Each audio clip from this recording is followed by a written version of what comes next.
We use satellite data to track. Hello, my name is Jocelyn Argueta, and this is Snack Time with NASA. Today we're making a big favorite in my house, chips and dip.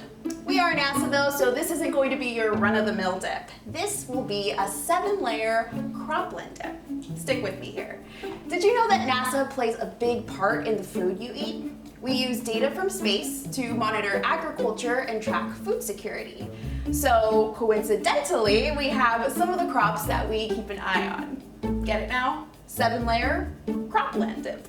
So we can send a rover to Mars, but now the question is, can we make a tasty dip? But before we get started, I want to welcome Dr. Inbal Becker-Reshef, who's here to tell us all about NASA's connection to the food we eat. Hi Inbal, how are you doing today? Hi Jocelyn, great. How are you? Awesome, it's great to have you. So first things first, are you a fan of chips and dip? I love chips and dip, yes. Oh, good to hear. So as the director of NASA's Agriculture and Food Security Program, can you tell us a little bit about why NASA studies agriculture in the first place when we're known more for space exploration than cooking?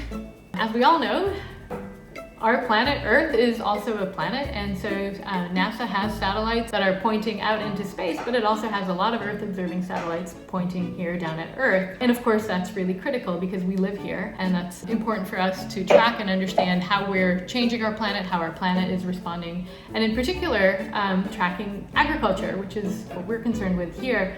Food security and agriculture are one of the biggest challenges we face in this century. And NASA's satellite data, since actually going back to early days of satellite monitoring, there has always been a large focus on agriculture. Agriculture covers a huge part of our land system, and what that does is that helps us to get an accurate and a timely understanding of potential shortfalls or surplus of crops and food production around the world. So it sounds like everything is connected, much like different ingredients in a larger dish. And I've just laid down the first layer here of our dip, which are refried black beans.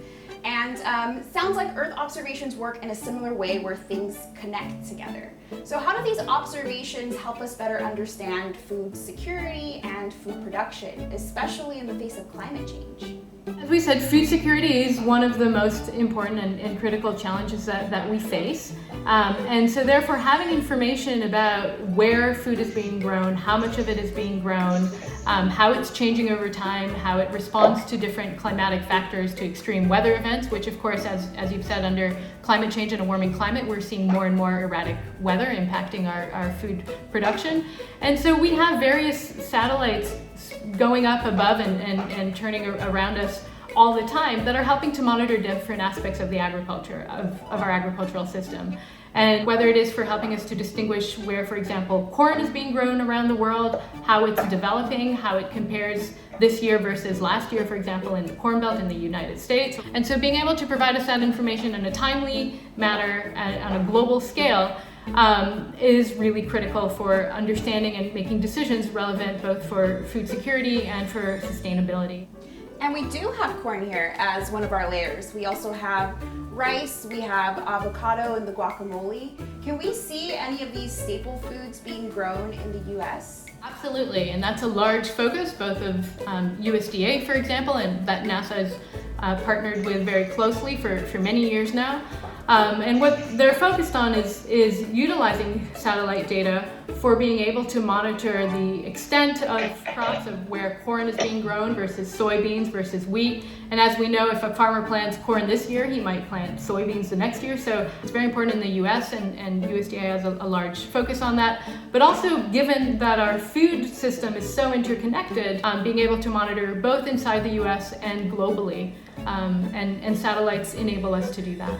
So you monitor crops all over the world, but who ends up using this data and how exactly does it help? Is it whole governments that rely on it, or do small-scale farmers and land managers use it?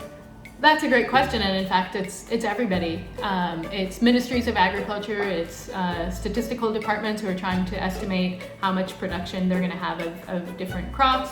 It's the early warning community, the humanitarian community, who are trying to assess where there are going to be food shortages and where there will need to be either food aid or other mitigation activities.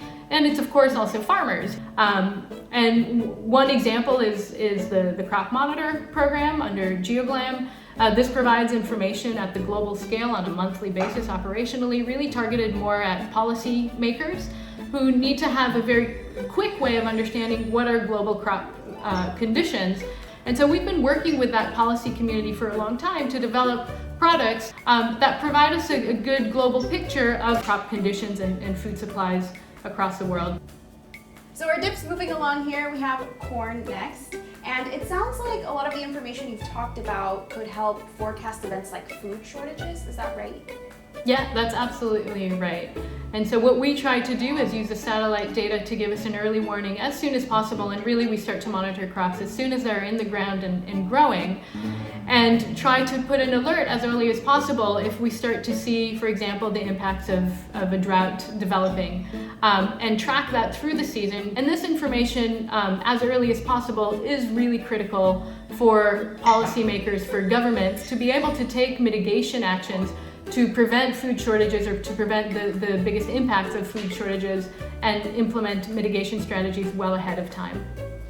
And I know that NASA works with the USDA, and so why is it important that agencies like NASA and USDA work together? USDA is the United States Department of Agriculture. They are responsible for providing global information on a monthly basis on crop production, and their forecasts set the gold standard to which agricultural commodity markets react to. So as soon as those numbers come out every month, you can see the reaction and the response in international markets. And so it makes a lot of sense for us, for NASA to be working very closely with USDA to ensure that they're able to take up the best technology and analytics to inform their forecasting and their policy development and decisions ultimately. It sounds like it's such an important and exciting time now for agriculture monitoring.